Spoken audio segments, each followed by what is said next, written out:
Places. I'm going to give you my old auction spiel before I did a sale. Hey, I'd like to welcome everyone for coming out tonight. I guess those that are in the know and need to be in the know are here tonight, so we appreciate a lot of the folks that are going to come out and listen to our candidates. Tonight we have the two congressional candidates on the GOP side.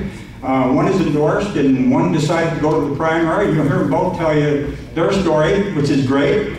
We're going to have the mayoral candidates. We have Mike Brown and we have Tyrone Grandstand. And we also will have three county commission candidates. We have John Smezik, Cynthia Peach, and we have Corey Solom. Is that how you pronounce it, Corey Solom?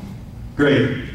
And then we'll also, I'll just ask the local candidates to say hi. We're not going to have the locals speak because they've had opportunity for the past few months. What we're going to do is we're going to just start off with each of the congressional candidates. They'll say who they are, what they're about, and then you can ask them some questions. And then we'll go to the next one. We'll have the same format all the way through for everyone. We won't have a debate. We'll just have them come up, say who they are and what they're about. So with that, the first one to accept the invitation when we sent them out, we go right in order, was PSC Commissioner Kevin Cramer running for the congressional seat. So Kevin, if you would come on up and do what Kevin does best. Well, talk, is that what you mean? Great to have you. Great to be with you. Thanks for the opportunity. And seeing that there's a television camera here and this microphone right here, I guess I'll just stay right here. I generally don't like to stay behind the podium, but I know how it messes them up when you walk away from the microphone. Anyway, good to be with you all. So thanks for the invitation. And I'm a little surprised I was first to accept, but I'm glad I did. And Chris, my wife Chris, is with me. Chris and I are the parents of 5 children who range in age from 31 to 5. Yes, you heard me right. 31. Doesn't she look great for having 5 children? And, anyway, we're very blessed. You know, since we're sort of we're a conservative crowd, right, and Tea Partiers and all that, one of the things when I think about my career in politics, and I was just chatting a little bit ago, 20 years ago I was the chairman of the North Dakota Republican Party.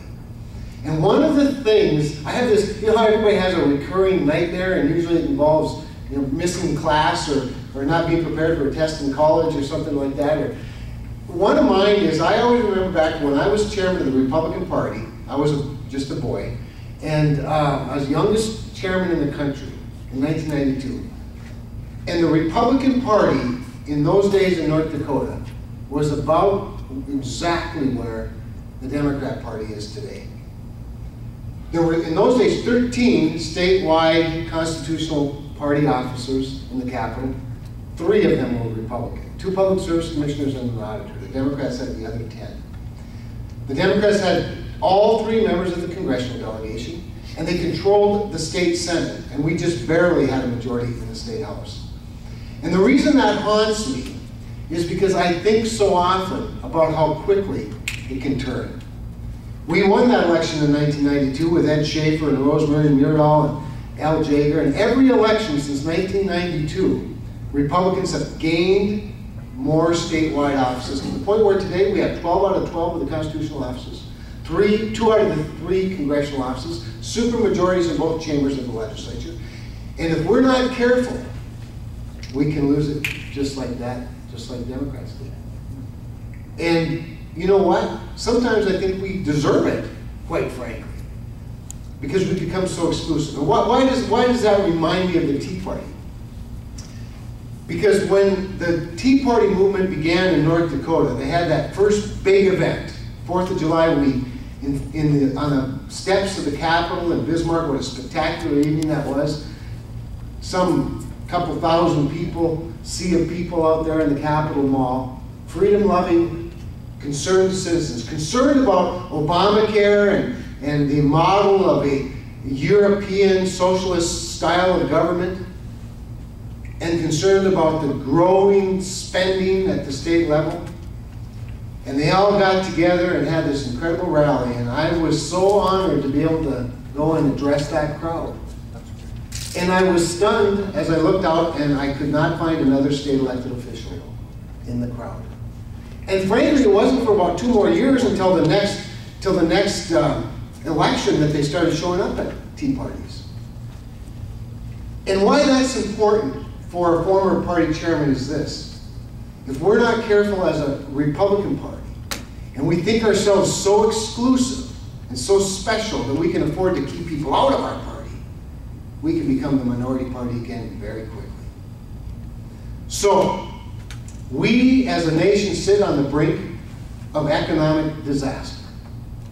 A president so far out of touch with reality that even today, after Ben Bernanke told Congress, you cannot let the Bush tax cuts expire. It'll be the most devastating thing to the economy.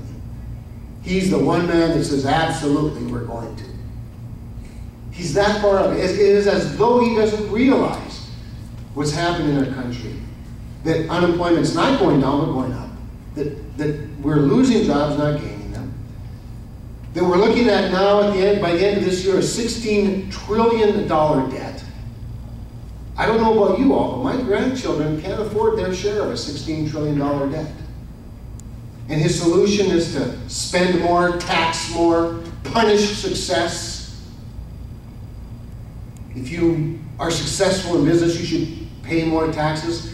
Don't worry, if you don't work, we'll just keep you perpetually on unemployment benefits. And we've got to turn this ship around. So I'm seeking this job of being your one and only congressman from North Dakota, 1 out of 435. I bring with me a lot of experience, some success and some failures along the way. But one of the great blessings of public life in North Dakota, of course, is the access we get to have to the public. And one of the things I guess I enjoy about life, and about my life more than anything, is the fact that I could be in Fargo on Tuesday, in Bismarck on Wednesday, in Grand Forks on Thursday, and Dickinson tomorrow, you know. And we have good roads and so far good weather to do it with, and good vehicles. But we're blessed in North Dakota. We are where 49 other states would like to be. And these last 9 years as your public service commissioner, serving on that wonderful body, probably one of the busiest state agencies in the country, as we've overseen over 30 pipelines being built to move gas and oil and CO2. In fact, to put it in context, when Ed Schaefer was governor, I had the honor of serving in his cabinet for 8 years. The second term, I was his director of economic development and finance. And during that term, North Dakota's gross state product, that is to say the measure of its goods and services, was about $13 billion. Now it went up and down between 12 and 14. And you know what the biggest factor was in moving the gross state product, the productivity of the state, the measure of our goods and services? It was if there was a good federal disaster payment. That's how volatile and how sort of one-dimensional our economy was. And here we are, not that many years later, and on my desk are $20 billion of investments in energy infrastructure, gas plants, and pipelines and transmission lines and wind farms. That doesn't even count coal mines. And I think one of the greatest opportunities in America exists right here in North Dakota. And that is, we have proven that you can be, in this country, energy secure. And I think the regulatory touch that we've provided at the Public Service Commission these last several years has proven that you do not have to compromise quality of life for standard of living. Just today, the news came out again that once again, North Dakota gets an A rating from the American Lung Association. And that while more states continue to fail the clean air standards of the EPA, North Dakota remains one of 9 that meets all ambient air quality standards. And we do that, ladies and gentlemen, while we are the 6th leading exporter of electricity, created largely by burning lignite coal, an 800-year supply under our prairies. The 2nd leading producer of oil. Imagine it. we're catching up to Texas. We produce over 500,000 MCF of natural gas every day in this state. And it's helped us become the economic engine of this country. And America's national security and America's economic security are tied directly to our energy security. And one of the things that excites me about being your congressman is that on day number 1, I will be one of the leading experts in this arena in our country. And we need it badly. We only get one. So, with that, let me just end and again express my appreciation on behalf of both Chris and me for the opportunity to be with you. And to open it up, Don, it's my understanding you want us to be able to answer a question or two if somebody has one for us. There's a lot more to be said, but I'd rather talk about what's on your heart than what's on mine tonight. So, who's got a question? Jerry. I have a comment. One of the problems that disturbs me the most is not the liberal Democrats, but the rhino Republicans. Sure. The liberal Democrats, we know where they stand, but the rhinos are the ones that would tear this party apart. Sure. And you know, we as conservatives, when these Republicans that are rhinos are running on, they run as conservatives and they legislate as liberals. When do we conservatives ever get a vote? You know, it's funny. North Dakota is largely a populist state. We like to fashion ourselves as a conservative state, and we are in some regards, and some of our traditions and values. But we're a pretty populist state, given our background and history. But never before, Jerry, have we had the opportunity to actually send a real conservative to Washington than we do now. And somewhat because, but by the way, and I think this is real fundamental, I think the reason that Byron Dorgan, Kent Conrad, and Earl Pomeroy are looking at their political careers through the rearview mirror is they didn't notice the sand shifting underneath them. They still thought farmers wanted to get direct payments for the rest of their lives and farm for the government. And what happened? But a generation of farmers sprung up that says, wait a minute, I'm going to put up my own bins. I'm going to watch the weather in Brazil. I'm going to follow the prices on the DTN stream. I want to be in charge of my own destiny. This is my farm. They didn't know that was happening. To this day, the Democrat running for Congress, she still thinks it's the 1980s. Listen to her talk sometime. And that's why today, North Dakota is not the dependency welfare state that they think we are. And we have a chance to prove it. One of the things I'm very proud of in this election, for me anyway, I've been endorsed by Freedom Works. Freedom Works is the national Tea Party group. It's the most rigorous thing I ever went through until I got endorsed by Club for Growth. The Club for Growth endorsed 7 House candidates this year. 7. And to be endorsed by Club for Growth, I went through 3 intense face-to-face interviews. They dug up every statement I've ever made in public life, made me explain myself on why I was so angry at Newt Gingrich and Dick Armey over freedom to farm in 1996, and some things like that. Because they want free market conservatives, people that trust you with your own money and your own decisions. Same in healthcare. They want to trust people. So anyway, I'm very proud of those, along with Phyllis Schlafly's Eagle Forum, and now the Super PAC, the Life and Marriage Super PAC. They've all endorsed me after very rigorous review of my record and my body of work.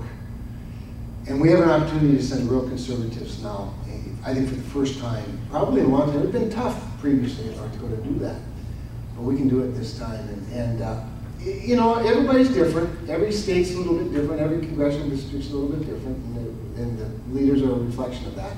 But we have an opportunity, Jerry. One more? Is there one more?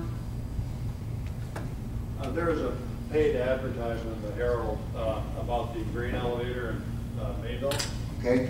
Any comments on that? I guess I'm kind of in the dark about what that's all about. I'm totally in the dark about it. So you'd have to enlighten me. What's it about? It's a complaint from an individual and apparently some neighbors who live next to the elevator about dust and other debris. So, you know. I'm not familiar with. I will say this: the Public Service Commission. At the Public Service Commission, we regulate a lot of things. One of the things we regulate, of course, are grain elevators. We do not regulate dust, however. but we regulate their economics to some degree. We ensure that they're bonded properly, that they're licensed. We become, in case of an insolvency, we declare insolvency based on certain factors, and then we become trustee, hopefully, in the case of an insolvency. But I have not seen that or know anything about it, so I'm sorry that I couldn't answer. It's still a local issue, Kevin. It is, yes, yeah. It's still a local. I'll tell you, it becomes our issue if one farmer that sells to an elevator claims to have not been paid for something, then it becomes a Public Service Commission issue. Then we may declare insolvency and then seek trusteeship from the courts. But when we have a few of those, but Mayville's not one of them so far. Thank goodness. All right, thank you. Thank you all for your time. Love to have you vote Tuesday. I got Kevin's cheat sheet. Yeah. The next gentleman coming up is Brian Kalk. He's also PSC Commissioner, and he's running for the House of Representatives. And so Brian will come up, and again, like I say, Brian will do what Brian does best. I got emails both from, from Kevin Cramer today saying what he's about, what he's doing today. One from Brian, and Brian said he's going door to door out there, and looks like he's set for it. Brian? Hey, thanks, Don. Thank all of you for coming out. I'll follow my colleague's lead about sticking close to the microphone here. Don brought it up, but yeah, we're all dressed in our door-to-door attire. We got here at about 5 o'clock today and went door-to-door for the last couple hours, and I'll tell you that it's always good to go out and talk to people, because that's what this is all about. And that's when we first started in politics. For us, it's always been about talking to the people, the grassroots of the party, the grassroots of what's going on in North Dakota.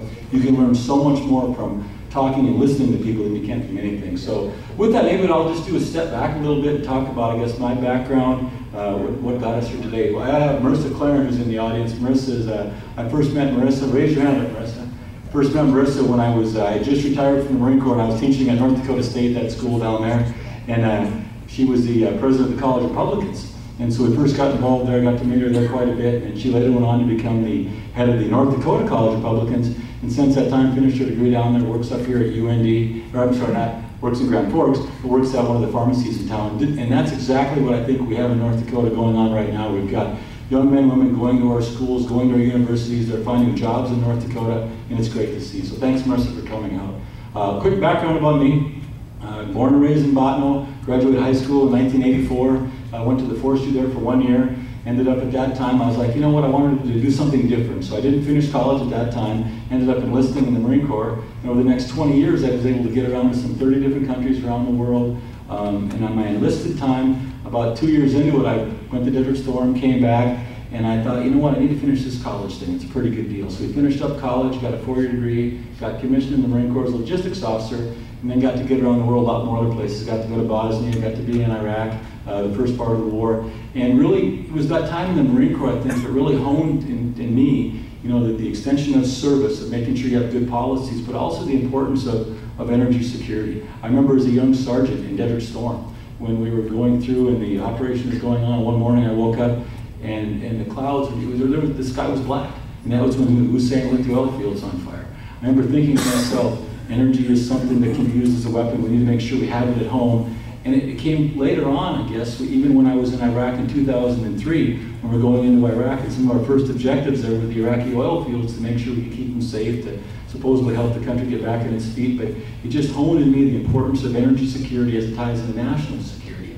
And then, you know, fast forward a little bit to the end of my career, I was able to finish up a master's degree and actually a doctorate in natural resources, teaching at North Dakota State at that time, teaching natural resources courses, political science courses. I became more involved in Republican politics. In 2006 was the first convention my wife and I went to, and then just got really more involved. And then in 2008, like 2007, Commissioner Susan Weepald announced she wasn't running for re-election for the Public Service Commission, and we basically said, you know what, we're going to run for that office. We jumped into the fray, and we talked about the importance of developing North Dakota energy wisely, which is good for North Dakota, which is good for our nation. We talked about our background in telephones, but really that's what our message was in 2008. We went through very similar to this time, a very contested Republican convention. There was 3 good candidates that won that race at the convention, that went to the convention. We won the nomination. We went on to campaign hard throughout the year and won in the fall.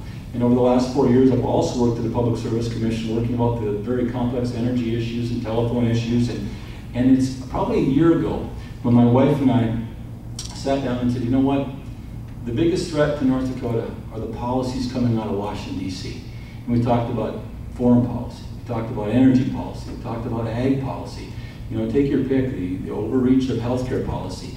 And we said, you know what we're going to do? We're going to jump in this race. So we got in the House race, and over the last year, we've really campaigned hard to get around the state, just like we're doing tonight in small groups, talking about our message and listening to folks, getting the questions. We also went to the Republican convention against, there was 5 of us went to the convention. We worked very, very hard. It took us 3 ballots to win there.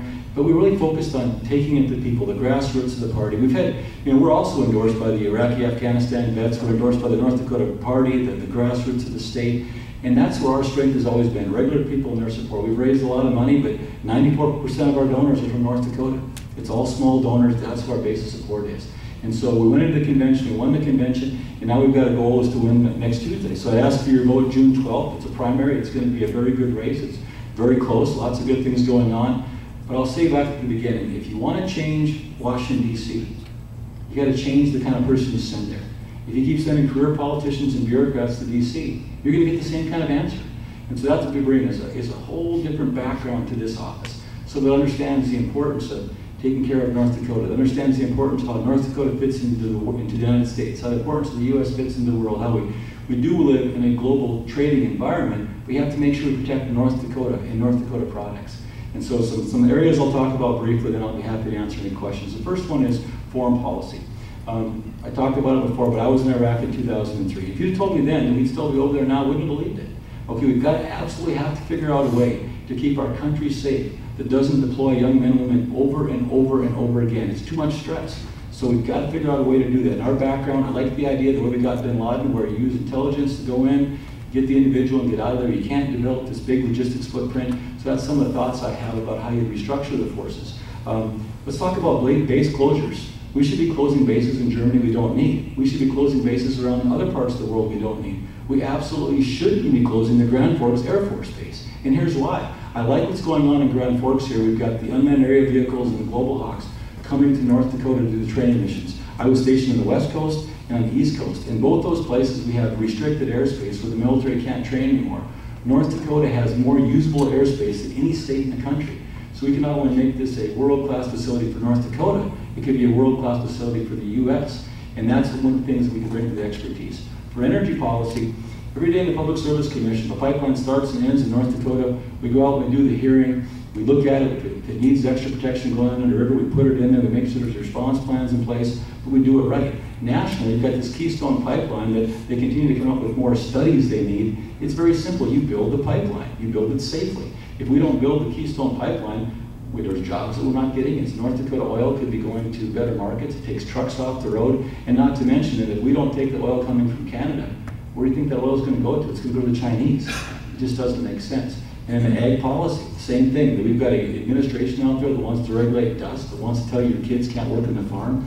It is absolutely, doesn't make any sense what's going on out in Washington, D.C. And the only way to change it, send a different kind of person, you get different results. So with that, that's our platform. We work very, very hard to get there. You can look at our website for the detailed issues about where we stand on all the different things, but I think it's very important for me now to answer any questions you might have. And then when we're done tonight, we're going to get back out and go door to door. We're also going to be hitting around the entire state. But thank you very much for coming out. Thank you for those of you that are running for office and your spouses, because you absolutely have to have a team approach to it.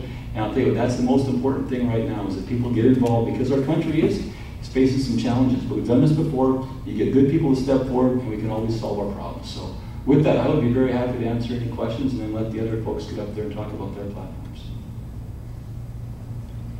Yes, sir. Brian, my philosophy is the National Guard is the National Guard. They shouldn't be sent overseas to fight the wars of the regular army. Mary and I have a nephew who's been both in Afghanistan, and also he's been in Iraq. He was trained in North Dakota, retrained in Texas, and sent door to door as a National Guardsman, door to door, kicking in doors, doing what infantry people do. He wasn't trained in infantry. Your philosophy of keeping the National Guard at home, or should be using as they're using them now? What's your philosophy? Thanks for the easy question, Jerry. Yeah, no, it's a very good question. I think my philosophy is very simple, is you have to define what the role of the military is. When I enlisted in the Marine Corps in the late 80s, the role was pretty defined at that point in time. We knew who the bad people, we knew where the enemy was, we knew what they looked like, we knew what their equipment was like within this current, and we knew where we were going to go. So we developed a operational plan based on how many tanks we need, how many planes we needed, and with that, how big was your Army, Navy, Air Force, Marine Corps, and how big was your Guard. Well, right now what we've done is we've not defined what our national security policy is and what our goals are. And then based on that, they can't figure out how many active duty members they need, and then it trickles on down to the Guard. So what I think the first thing we have to do is decide what is the role of the military going forward. And I say the role is to protect American interests, but the last thing we want to do is get embroiled in conflicts overseas. You go in and do something quickly and you get out of there. So you need a smaller military, and the role of the Guard should be this, that on those rare occasions where the active duty forces cannot meet the goals, the requirement of the mission, for example, that you get there and all of a sudden you need some more forces, I think that's where the role of the Guard should come in for some very short period of time and then go back home. But the Guard should not be there as a sustaining force. The role of the Guard and Reserve is always to augment the active forces. But what we've done now is we've reduced the size of the active forces without reducing the mission. But when I enlisted in the Marine Corps, we had almost 6 million people wearing the uniform. When I retired, we had 1.2 million. And because the mission had changed. So my philosophy would be this: define the mission, define the force structure, and absolutely don't overuse our forces, because if the North Dakota Guard was not back in North Dakota during the flooding last year, it'd have been a whole different result. So I think that's some of the expertise that we bring to the table. And I'll tell you what, you don't go to war unless it's absolutely necessary, and you don't go to war unless you define the beginning point and the end point. That'd be the philosophy that we would bring to DC. One question, one more way in the back, sir.